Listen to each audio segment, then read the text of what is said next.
Welcome to the podcast. If you'd like to listen to an ad-free version of this episode and all of our episodes, then search True Crime Today Premium Plus on Apple Podcasts and press subscribe. That's our premium channel where all of our ad-free and advanced episodes live, all in one place. True Crime Today Premium Plus. Search it on Apple Podcasts and press subscribe. Even try it for 3 days free. Where the line between neighbor and nightmare is razor thin. Welcome to Hidden Killers with Tony Bruschi, featuring former prosecutor and defense attorney Eric Faddis.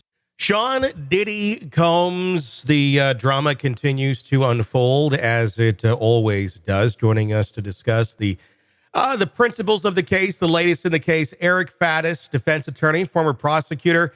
There are so many accusations in this thing, and we keep hearing them going all the way back, even to 1999. We saw that new documentary coming out that came out recently on Hulu about Shine, just kind of reinvesting into that story of basically Shine taking the fall for Diddy all those years ago.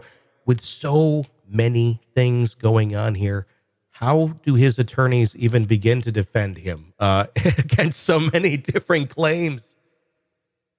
Yeah, I mean, Tony, it's going to be a Herculean effort to just to wrap their heads around the expansiveness of these allegations, the decades that they allegedly span. I think I heard that there were like dozens of terabytes of information, and that's just in the federal criminal case. That doesn't include all the civil cases.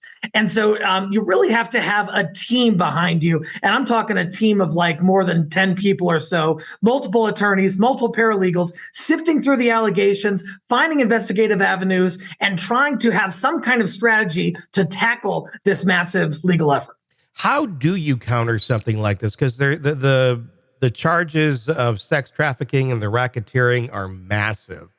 So, I mean, how do you counter something that is that serious, no matter how many people you got to dig into all of these claims? And you're seeing a pattern of behavior here as well.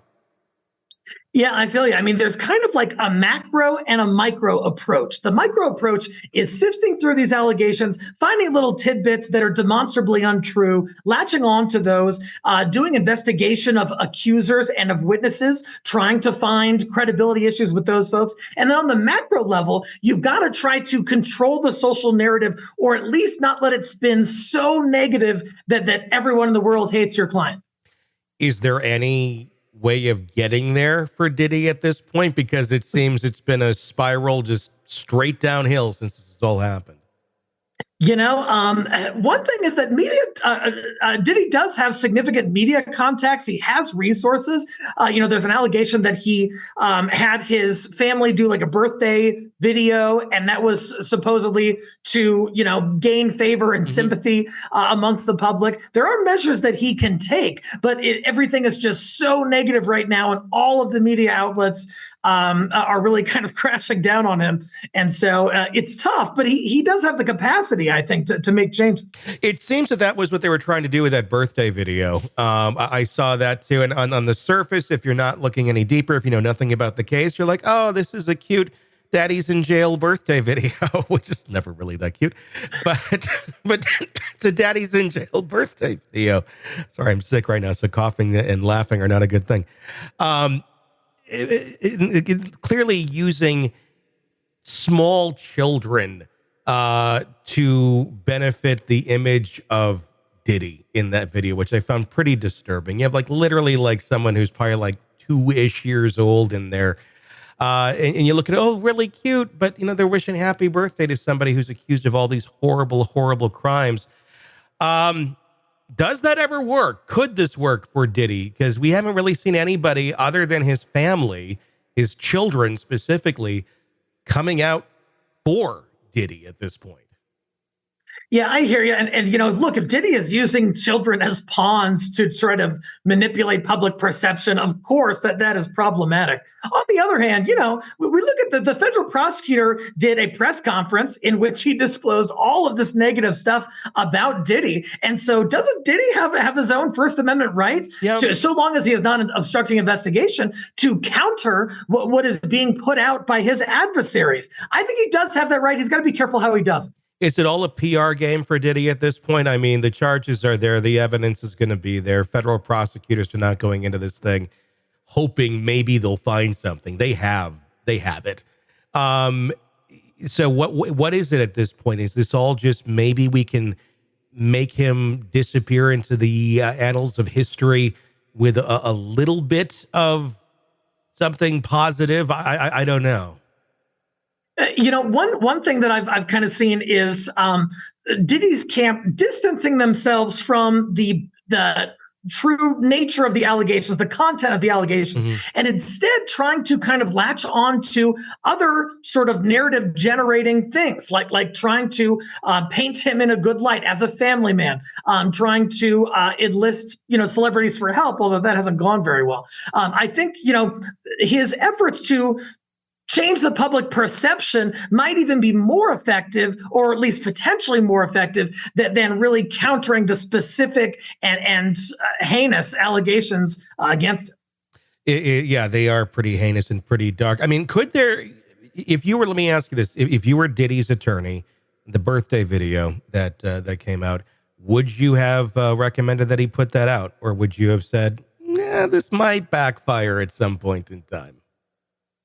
I'd be recommending that he do something within that context. I'm not sure that the birthday video with the family was the most well executed, and I'm not sure it had really the impact that they wanted. But he's got to do something. He's got to try and change, or at least some people's minds, in terms of how they are viewing this case. Because if it's 98% negative, that percentage is going to carry over into the jury pool. And so, on the other hand, he can't manipulate prospective jurors, so it's kind of a delicate dance that he has to try and do. I mean, is there any way of getting back in any of this? I mean, I know it's like kicking and scratching, it seems. I just don't know that there is any path for him at this point, unless you had every accuser that came out and said, oh, sorry, it was another person, we made a mistake. Clearly that's not going to happen. I mean, is there any redeeming at this point, or is it just I don't even know what to do. I don't even know what to say at this point. I certainly would not want to be the defense of Diddy. Yeah, I mean, the hole that he has to try to dig himself out of is so massive. We did see some things come forward, like defense claims that one of the accusers tried to ask a boyfriend to corroborate what she was saying and wanted to pay him money or something. And that's a little shady. But can defense really identify something shady with every single one of the dozens and dozens of accusers? It just seems implausible. And that's a key thing in this, because you have dozens and dozens and dozens, that we're getting into the hundreds actually, of accusations coming against him from various people. How do you dig into each one of those? Because they got to really walk a fine line here and not look like they're victim blaming or just completely dismissing someone's allegations. But how do you get in there and really make a determination on what is solid, what has some legs to it, and what doesn't, if you're the defense? Or do you just say all of it's fake? I mean, that seems to be what they've been doing thus far, until there's literally video of him beating up Cassie. Yeah, as we get further along in this case, his attorneys, his legal team, his investigators are going to have to get down to the nitty gritty and really look into the backgrounds of these folks. Like I said, they were able to identify a credibility issue with at least one accuser. Do other accusers have stuff like that in their past that the defense could at least highlight to try to argue? I'm sure that they do. But it's going to be such a tedious process going through the old reports, old witness statements, old photographs and videos, combing through them with an investigator to try and determine what can we use on the defense side from this. The 1999 club shooting involving Shine and Jennifer Lopez being there, that documentary out on Hulu right now, it's called The Honorable Shine. Is there any chance that any elements of that case make it into these indictments? Is there anything from that point in time that's going to be re-litigated? I mean, he was acquitted back then, so I think we're probably going into double jeopardy territory, would we not? Or would some of these things be considered new evidence, considering you literally have the person who was shot saying, yeah, it was Diddy who shot me. They were right there, point blank. What is there anything that would put that back into motion, or is that just kind of come and gone now? I think Diddy gets out of that one and stays out of that one. As you mentioned, he went to trial on these charges. He was acquitted. And so the double jeopardy clause of the Constitution says he cannot face those charges again. However, in subsequent legal matters, prior acts of dishonesty can come in. And so could they get, could they put Shine up there to say, hey, Diddy, knew he did it, but he said, hey, Shine, you be the fall guy. I'm going to pay you a nominal sum of money to do this for 10 years of your life in prison. And is that an act of dishonesty that goes to Diddy's credibility that could be brought up in a subsequent legal proceeding? Yes. Are you surprised that they haven't, the defense of Diddy hasn't had some more positive things to bring to the table? I mean, for like 30 years, he was out there. He was a major pop icon in pop culture around the world. And he was very big on philanthropy and all of that. I mean, all on the surface to curate that image. But we really haven't seen any of that come out or be rehashed in the media since any of these things came out. I would think that maybe that would be some areas to, I guess, humanize him more. Because right now he's looking like the devil far more than an actual person. Yeah, Tony, I'm totally surprised that his defense team hasn't done more to try to shift the public narrative. One thing they came out with that I thought was a complete misfire is they say, oh, the Cassie video, that wasn't a freak off. That was just, my client horribly assaulting his then female spouse. That doesn't gain you a ton of points. I'm just surprised that they haven't talked about his philanthropy, that they haven't called in some favors. I'm sure there are folks who owe him in some form or another. And I'm surprised he hasn't said, hey, Meek Mill or hey, somebody, make a public statement in support of me, or maybe they have and they just couldn't find anyone. Well, I mean, it just feels completely tone deaf when you hear them arguing about the video saying, oh, it was gotten by ill means or it was edited. I mean, any way you edit that thing, it is what it is.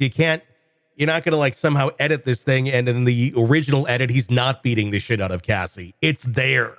It just seems rather ludicrous to even bring that to the table publicly as an argument of technicalities. Yeah. I'm just wondering, I've talked before in your show about prosecutors kind of having blinders on, being in an echo chamber and just, thinking one thing that is detached from reality. I wonder if this is that principle, but on the defense side, where the defense is saying, oh, the government edited this video and then leaked it. What scoundrels? We should really, condemn them for doing that. But the average person is going to watch the video and say, hey, it's still him beating the hell out of his spouse. Like any way you slice it, even if it was edited, who cares? Well, it's like the general public. If you're exposing someone's wrongdoings, rules be damned. I mean, if it comes out, it comes out, and nobody's really going to give a crap about the technicalities of how this video came to light, considering it was already covered up by a payoff. So I don't think anyone really cares when it comes to that. I mean, you can make your arguments in a courtroom setting, but this is the public opinion setting that they're trying to argue, but they're arguing like courtroom technicalities to the general public. Yeah, exactly right, Tony. And those do not a really technical legalistic argument doesn't always land so well with, Joe Smith from Wisconsin. Yeah. And so that's something they need to keep in mind. Another thing they're doing that I'm sure you've seen is they're going against the plaintiff's attorney who's representing the accusers, Tony Busby. And they're kind of trying to paint him out as this sort of greedy, manipulative type guy. And they might have some traction there, but they've got to do something. Yeah, I mean, you can attack the character of someone, all you want, but at the end of the day, it wasn't Tony Busby who was having the freak-off parties, as far as we know, but it's one of those things where, okay, yeah, you can have that image of the attorney, but you have 100 and some people who have come to light saying these things. That's not nothing. It's overwhelming. It's just statistically, I'm a pretty criminal defense minded guy, but just looking at this statistically, could it be that 120 people are all completely fabricating and there was no unlawful activity at all? It just seems totally implausible. It seems statistically impossible.